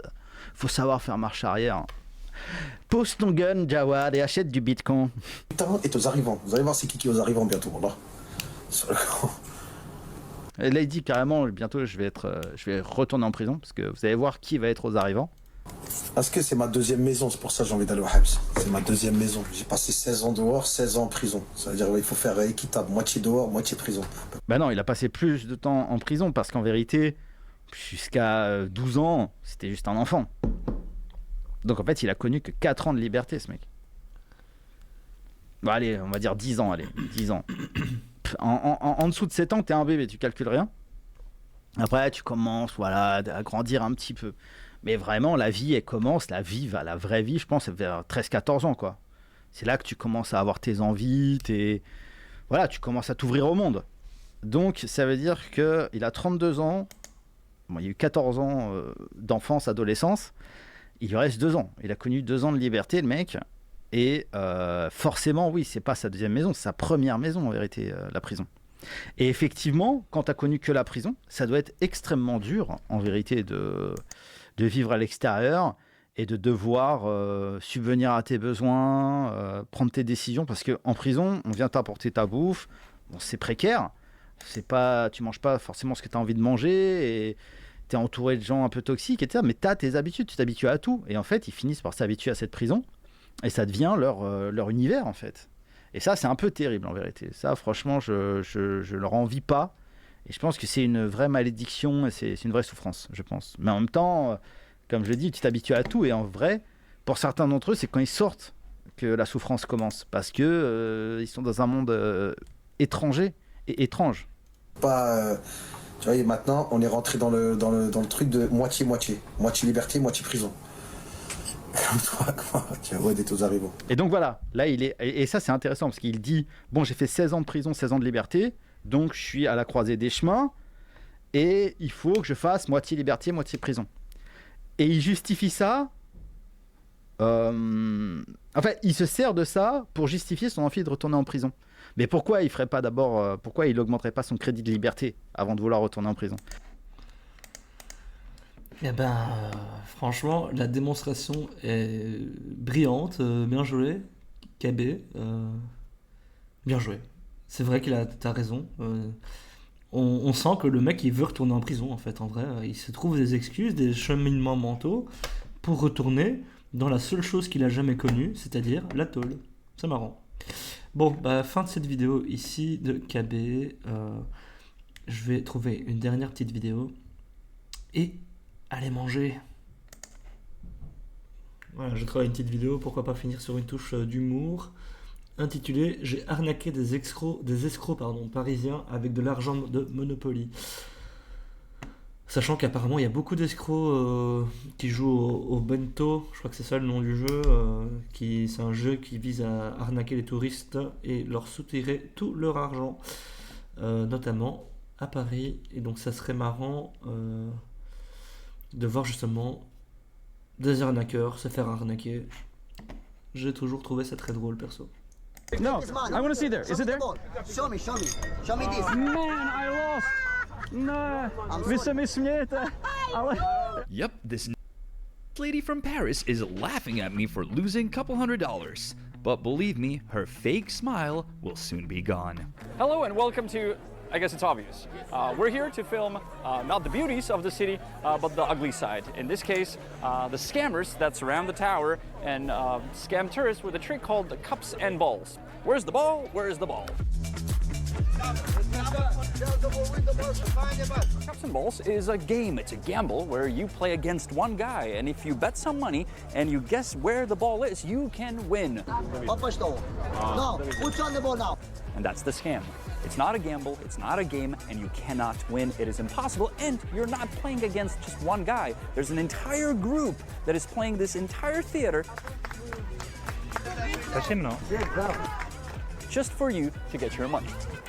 Donc ouais, c'est l'arnaque du bento. En gros, t'as des gobelets, t'as une boule en dessous, tu dois savoir où se trouve la boule, et t'as des complices qui vont se mettre autour de la personne qui joue au bento, qui vont faire semblant de mettre de l'argent et de gagner face au gars qui fait du bento, pour pousser la victime, donc le touriste victime, à jouer également, et lui, forcément, on va lui faire perdre son argent. This part of park is kind of narrow, and we were wondering, why would they play here? They don't have an escape route. Well, they don't need that because they have on the narrow parts of the park guys with earpieces. Oh, okay, so you're with them? Yes. Oh, okay. And they will warn them if a cop is coming. And their gear to play the trick is so simple to get rid of. They just toss it into a trash can and lay down in the park. We've spent multiple days watching these scammers operate in Paris. Náš oblíbený triček, jak točí podvodníky. To vypadá, že si děláme selfiečku. Ale neděláme. And if there's one thing that surprised us the most, it was the number of groups running this century-old scam with complete impunity right under the Eiffel Tower. And not only there, we ran into these scammers even by Sacré-Cœur. Jsme v uličce před Sacré-Cœur. Tady ta dáma, co vidíte za mnou, ta patří ke skořápkářům. Byla výborná, že donutila turistku, která si ji natočila, vymazat záběr. Na rozdíl od Eiffelovky si to tady postavili na takový stoleček. Tady i vidíte pána přímo za mým ramenem, který dělá kontrolu, to znamená, kdyby náhodou šli bengáči nebo něco, tak on to upozorní. Proto mají všichni sluchátka. Je to hezký se to takhle moc popsat. Here under Sacré-Cœur, the Cups and Balls guys, they just hid in a side alley with their nice table on which they play. And once whatever threat was on the street disappeared, which one of them checked as he walked by, they returned back. Donc ils ont carrément des gars qui ont des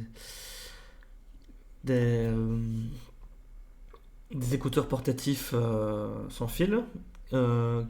Donc c'est toute une organisation qui sont là pour voir s'il y a des policiers, etc., qui t'interdisent de filmer les gens qui jouent au bento. Et alors, ils expliquaient aussi que c'est très facile de se débarrasser des preuves parce que ce n'est que 3 gobelets et un bout de plastique. Donc dès qu'il y a des policiers, hop, on jette les gobelets, on jette le bout de plastique et ni vu ni connu. Jo, vidíš to, dokonce krásně, ano. What I'm shocked most about is the amount of the scammers here. We just crossed the bridge again and what, maybe 30, 40? It's insane. So yeah, that's a shocker for both of us. I thought we were going to see like one group. Alors que moi je trouve ça fou quand même que c'est de notoriété publique que ce genre d'arnaque existe. Paris, c'est la plus grande destination touristique au monde et les autorités laissent les gens, les touristes se faire arnaquer. Il va venir un jour où il n'y aura plus de touristes à Paris, quoi. Enfin... Of 5 or 2 groups, but not 8 groups of 8. Now let's take a closer look at how this con game actually works, since we've had several days to observe it and multiple cameras to film it from every possible angle. It's turned off, chill man. We can get a pretty good idea. Let's check out this group. there are actually more scammers here than scammed tourists, but we'll concentrate on these two. The guy in the red shirt, who runs the game, and the gentleman in the leather jacket, who lures the tourist standing next to him to play again, since a minute ago, this guy already lost $100 bucks. The man in the leather jacket offers to bet with him, so they take the bet 50-50. So together, the guys bet $100 on the middle cup. And you can probably guess how this is going to turn out. Ah, c'est quand même incroyable. Enfin, je vais résumer la situation pour ceux qui parleraient pas anglais, mais en gros, le mec ici, c'est un complice. Le gars à côté en noir, c'est la victime, il vient de perdre $100. Et donc le complice du joueur de Bento lui dit c'est pas grave, tu vas te refaire, viens, on met chacun 50-50 et comme ça tu te refais quoi. Alors qu'en final, il va perdre ses 50 euros, enfin ses $50 le mec. Et l'arnaque est vraiment bien ficelée, je trouve. Oh non! The tourist leaves empty-handed and the man in the leather jacket fakes his surprise over the loss. Ouais, franchement, c'est dégueulasse de faire ça aux gens. And if you're wondering, the tourist never even had a chance to win because the ball was never in any of the cups. It was hidden in the hand of the scammer the whole time, and he put it under the cup at the very end. That's why this game is a con and not a game of chance. You can never win. So they just got an American tourist, and they scammed him not once, but actually twice, because the second time they sort of told him, you can win the money back. He was kind of like, I know. And the girlfriend was telling him, don't do that. Yet he still did it. Where are you guys from? Dallas. Dallas? You're Americans? Yeah. You don't know this? Yeah, we do. It's all bullshit. Why would you play it then? I warned him. My dad did. Walk away. You know the trick, you know the thing, yet you still played it. He didn't know. I experienced it with Right. my dad. No. I told you yes, but not to play and give money. No, you cannot win this, man. Yeah, I know. They'll always, I don't know, they go behind the scenes and do some shit. I'm just doing that right now. Donc là, clairement, quoi. Le mec, il a pas l'air très intelligent, cela dit. Donc, sa copine lui dit joue, mais ne joue pas d'argent, juste essaie de deviner. Et lui, comme un mongol, il met de l'argent, quoi, tu vois. Bon, c'est de sa faute. Puis quand on lui explique que c'est une arnaque, il fait je sais, mais sa copine avait l'air de dire que non, il ne savait pas, vraiment. Peu importe. Voilà, donc tous les jours, c'est pour ça que le mec qui fait la vidéo, là, il explique que sur cette avenue, sur ce pont, il a trouvé 30 ou 40 gars en train de faire du bento. Donc c'est-à-dire que tous les jours, il y a des gens qui se font arnaquer. Il y aura toujours des victimes, visiblement, de cette arnaque. Et les autorités françaises ne feront jamais rien, j'ai l'impression. Elles vont laisser faire. Jusqu'à ce que tous les touristes du monde se fassent arnaquer au moins une fois au bento, je sais pas. Like, you think you're gonna, and somehow you don't. Yeah. The board was clear, so I figured it was my turn to play and have some fun. Han sitter lite trošku på trollen där inne. Så du står ser nu. Unfortunately, the scammers spotted my camera and everyone sort of scattered. Money. I was just gonna play. But I didn't give up and got into a conversation with one of them. For which country is this money? For which country? It's money from my country, man. Where from? Where I'm from? Where are you from? Italy. Italy. You? Right. Where from? I'm from. Doesn't matter. What is this? I got a lot of money. I wanted to play. Close It's the camera. turned off. Chill, man. Yes, turn off. Yeah. I wanted to play, man, because like I could know where the ball is. Like I knew where the ball is. You are from Canada, no? No, man. I'm from New Jersey. You just, Have you been to New Jersey? yeah, I just. Yeah. So where from Italy are you? Milano. Well, believe it or not, but this super weird conversation led to the scammer believing I was cool to play with and that they can rip off some money off of me, which he then tells his colleague in Romanian. So let's play. Ispod euros. Friend, how much you lose?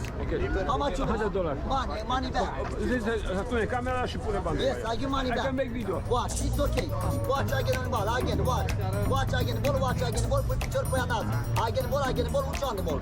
Before I have a chance to place my bet, my new buddy quickly shows me how easy it is to win $200. Open. Show me the ball. 2-4, double. Congratulations, afară. Mai mix again. Nice. Watch. Lol. Quelle bande d'arnaqueurs, je te jure. Putain. Again, very Nice, fast. nice. Again, That's ball, really again, good. ball, watch. My friend, for you, Jack. What's your name? My name is Jack. My name is Dulaf.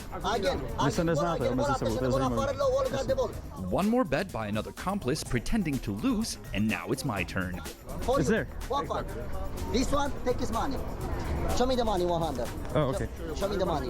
Well, I'm not gonna bet No, euro. just I don't have okay. euros. I Show only me have dollar. euros. It's a you. Well, I guess you figured that if these guys are playing dirty, I can too. So instead of euros, I'll bet these expired Belarusian rubles I got from scammers in Prague that are literally worth less than Monopoly money.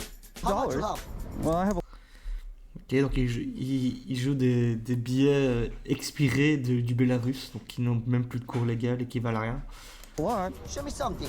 Okay, I'll give you 3,000. Yes, 3,000. Show me something. Putain, le mec est tellement agressif, comment est-ce qu'on peut ne serait-ce que se laisser... Comment on a envie de jouer avec un type pareil, quoi, je te jure. Et ils sont tous agressifs dans leur façon de faire. Je sais pas.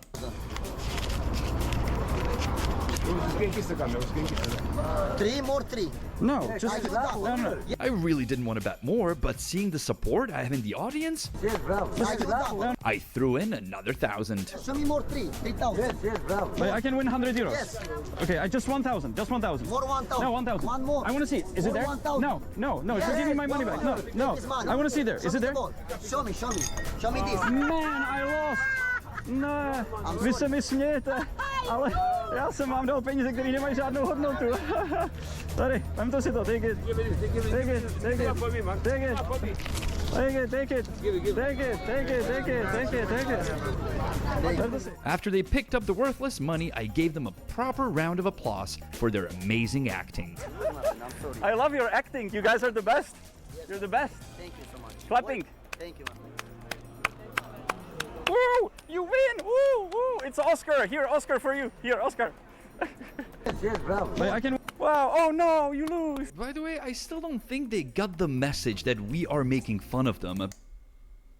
Ouais, oui. En tout cas, il se fout bien de leur gueule. Ça, c'est beau, c'est beau. Because the guy started to explain to me that I was gambling, and that's why I lost. Yes. It's a gamble. Yes. It's a gamble. This Okay. is no business, man. No, it's not a gamble. Gamble works. It has certain rules. This doesn't have rules. You just scam the person just now. This is the life, man. This is the life. You lose, man. I lose Why you play, my friend? Why you play with me? because I wanted to make fun of you. Why don't you play? Why don't you keep playing? I take one coffee, I come back. Okay, I will wait for you. Photo?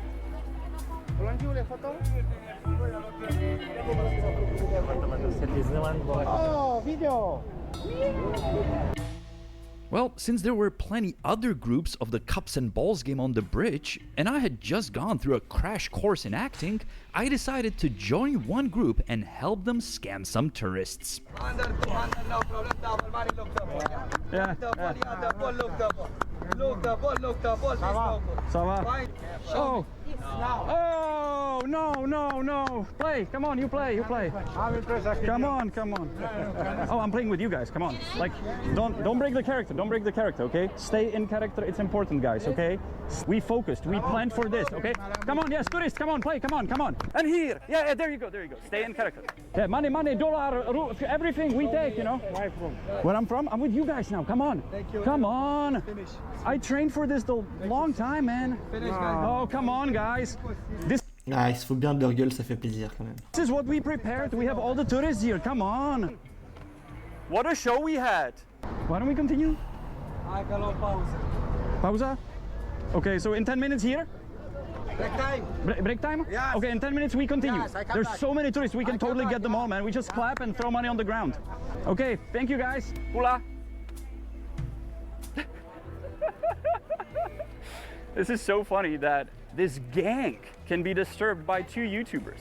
All you gotta do is show up with a camera and clap your hands, and suddenly these tough guys run away. Well, little did I know that tables were about to be turned, and 2 YouTubers will face some serious fear from this gang. Teď tady jako řeší, jestli mě dají ráno nebo ne. No, pohodě, jo. Ouah, je suis hypé. Je suis trop hypé. Bon, alors je fais une pause, je me fais à manger et je reviens pour la partie 2. Parce que j'ai trop envie de voir du coup ce qui s'est passé avec ceux. Bah, c'est des mafieux, enfin, c'est des gangs de gens. C'est des gangs, ils sont à 5 ou 6 par groupe, et il y a plein de groupes. Et ils font ça toute la journée, c'est leur activité, quoi. C'est une organisation mafioso-criminelle, quoi. Donc ça sera marrant de voir comment ils vont se venger de ces youtubeurs qui viennent perturber leur méfait. Donc petite pause, mangeage, et j'irai voir la partie 2 parce que maintenant je suis hypé. Les amis, alors la deuxième vidéo, ça fait 2 heures que je suis en train de bouffer, j'ai pas fini de bouffer, donc je me suis dit que j'allais tout simplement mettre la vidéo, ensuite finir de manger, aller au sport, et bon, ça c'est ce que je ferai ensuite. Donc voilà, on va mettre la vidéo. To bych právě nedělal být váma. Teď tady jako řeší, jestli mě dají ráno nebo ne. No, v pohodě, jo. Budem v pohodě? You and your country. You and my country? Yep, that's me. You're probably wondering how I ended up in this situation. So in the previous video, we showed you how these scammers operate in Paris and what's the trick behind the cups and ball game. It's in the middle. Most of the time we were just having fun, betting some worthless money. Okay, I'll give you 500. What money is that? And making fun of the scammers' horrible acting. Oh, no. Oh, I'm playing with you guys, come on. Stay in character, man. Stay in character, okay? And here. Yeah, there you go. Stay in character. And it's fair to say that the scammers were pretty chilled about it. And in worst cases, they just walked away. Up to this point, it was more of a fun for us and I guess for them as well. But once we went around the tower and met with a different group, it wasn't fun at all. That's where the fun ended. I'm filming from the distance and my buddy is among the group with his hidden camera in his glasses, trying to get some nice video of the game. But the scammer in the boss shirt notices me and sends this lovely lady to tell me that I cannot film. Oh, I'm sorry. Oh, okay, I'm sorry. This was actually happening quite often, that the scammers would tell us not to film the game. Sorry, no video, please. Oh, I'm sorry. Delete, s'il vous plaît. Okay, why should I delete? No video. Pourquoi video? Because it's a fun game, I'm sorry. No, okay. Okay, I will delete, okay. Il video la Tour Eiffel, pas la go. Okay, I'm sorry, I delete, okay? Sorry. Thank you very much. Okay. Have a nice day. Okay, sorry. Máš to celý, jo? You think if I delete a video on iPhone, it gets deleted? Also, there's another camera pointed my direction. You little scumbag. But this time, I didn't obey their request, and I decided to keep on filming. Well, the boss noticed me again. And this time he wasn't happy, so he didn't send a nice lady, but these 2 thugs.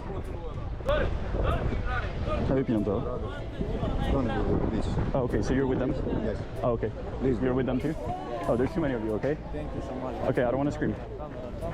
Now at the same time, the boss notices my buddy's camera is recording and starts to push him around, so I immediately run for help.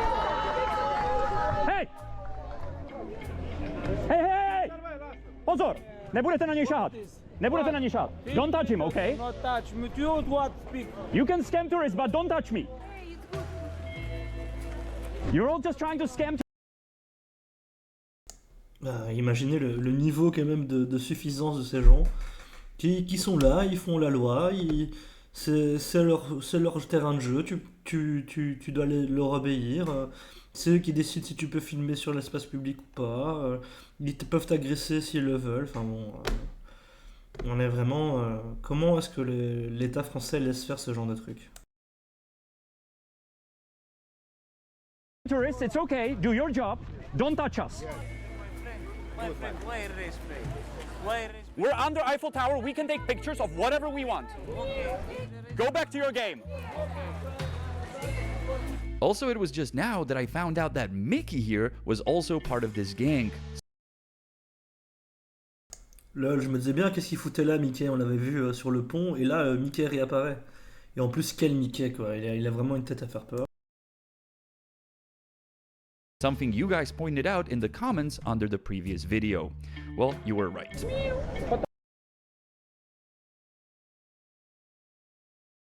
Non mais la gueule de l'enfer de ce Mickey, il fait trop peur. Et en plus il dit miaou. Alors je savais pas que Mickey faisait miaou, mais visiblement oui.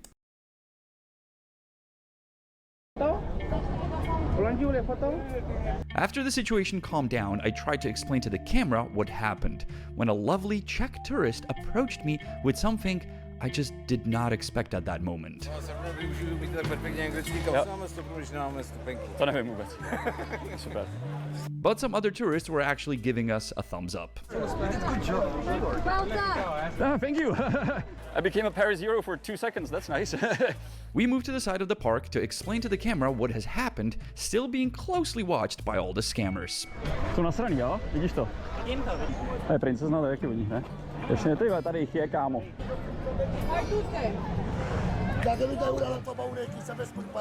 To bych právě nedělal být váma. Teď tady jako řeší, jestli mě dají ránu nebo ne.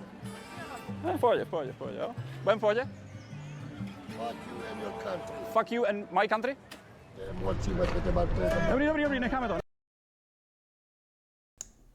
Ah ouais, il lui a carrément craché à la gueule. Necháme to být. Hej! Ne.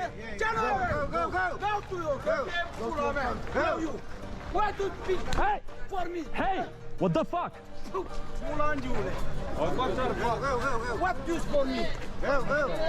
Anton, jsi v pohodě? Dobrý. Netrefili tebe? Tak jenom pulsance má, boukance. They're aggressive. Chill. Throwing rocks at me, nice. Pula, throwing rocks.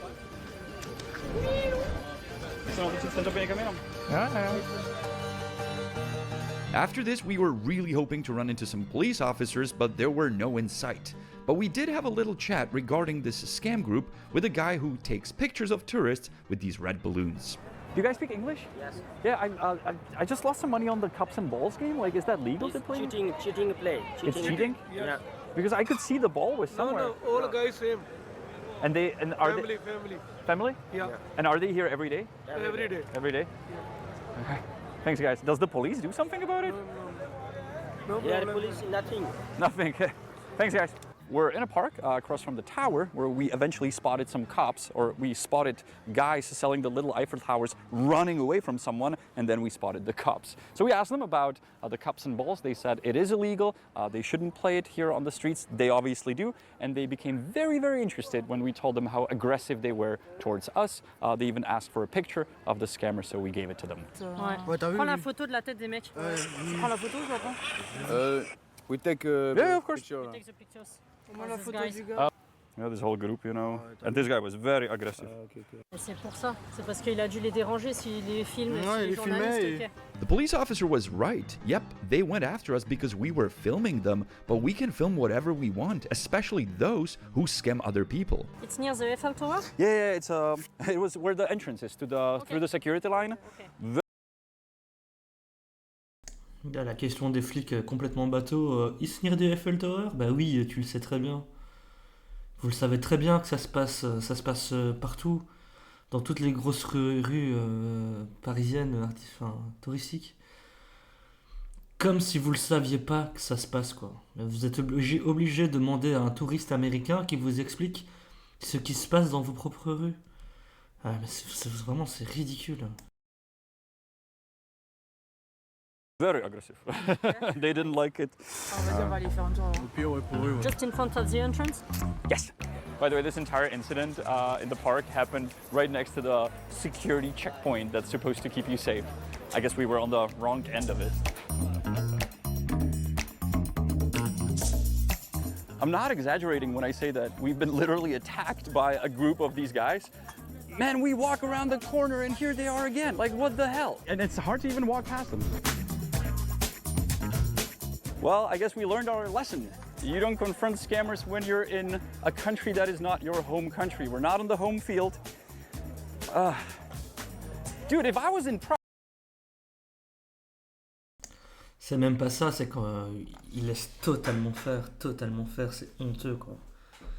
C'est honteux que tu sois étranger ou que tu sois national français en France, eh ben tu peux pas te battre contre les escrocs, tu peux rien faire. Même les flics ils font genre ils vont faire un truc, mais depuis le temps que ça se passe, ils l'auraient déjà fait s'il y avait un truc à faire. Non, ils laissent faire. C'est honteux. Prague, the guy was going to jail. Hello, speak English? Yes, we do. I will sign anything for you. Of course. But this is a different episode. So subscribe to this channel and you can watch how this works. Franchement, c'est honteux. De votre Alzheimer. Ještě nikam nejde. Ty vole. Also you good? Jo, ten je náš. So we're actually being followed by one of the guys in the black there behind me. I'm not sure if you can see him, but we were not paranoid. We are being followed. So let's get lost. So we did get lost. We went to our apartment in Saint Denis to discuss what we filmed, only to find this article regarding a group of scammers that was arrested 2 years ago by the French police. The police arrested them and seized more than 16,000 euros in cash and 3 luxury cars. Eh ben, 1000 euros par heure, le groupe. Allez, enfin, c'est un truc de fou.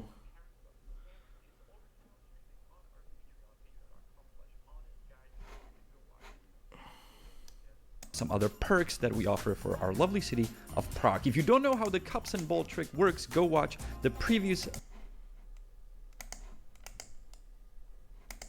Là, je leur mets un petit pouce des familles pour le soutien parce que franchement, c'est dommage que ça se passe comme ça, c'est honteux que ça se passe comme ça. Et comme il dit, je suis sûr que dans d'autres pays, ces mecs ils seraient fracassés par les flics quoi. Mais en France, on laisse faire. Et donc là, 1000 euros par heure, en sachant qu'ils sont peut-être une centaine, ça veut dire que ça rapporte par tête de pipe 10 euros à rien foutre, à arnaquer les gens, de l'heure, ça va, hein. En présumant qu'en plus, vu que c'est la France, la plupart de ces gens bénéficient d'une aide sociale, tranquille, hein. Et les Français, vous laissez faire. Mais bon. Il y a des problèmes dans tous les pays, mais ça, je trouve que c'est quand même honteux. Le tourisme en France, c'est une part importante du PIB français. Il y a de plus en plus de gens qui sont... Il y a même un truc qui s'appelle le syndrome de Paris, c'est-à-dire que tu as les Japonais qui, quand ils débarquent à Paris, ils développent une maladie mentale qui s'appelle le syndrome de Paris, parce que entre le fantasme de Paris qu'ils avaient, soi-disant, enfin, ville des Lumières, ville de l'amour, etc. Et puis ils débarquent dans Paris et le contraste c'est saisissant, on va dire. Ils développent des maladies mentales, quoi. Et là, en gros, donc on a vu des touristes américains se faire arnaquer de 150 balles en 10 secondes, et ça doit se répéter tout le temps. Donc les gens ils arrivent, ils savent pas, ils se font arnaquer, et vous pensez qu'il va se passer quoi une fois qu'ils vont rentrer chez eux? Ben ils vont dire voilà, je me suis fait faire arnaquer à Paris, machin. En fait, ça ne fait qu'aggraver la situation économique de votre pays, de laisser des choses comme ça se passer, quoi. C'est la première destination touristique au monde, et on laisse des gens arnaquer des touristes comme ça à la vue de tous. Sans rien faire, c'est honteux. Ah bon, voilà. Donc ici, une vidéo de 1h40, ça me semble bien, ça me semble correct. Donc je vous laisse, je vous dis à la prochaine, et salut!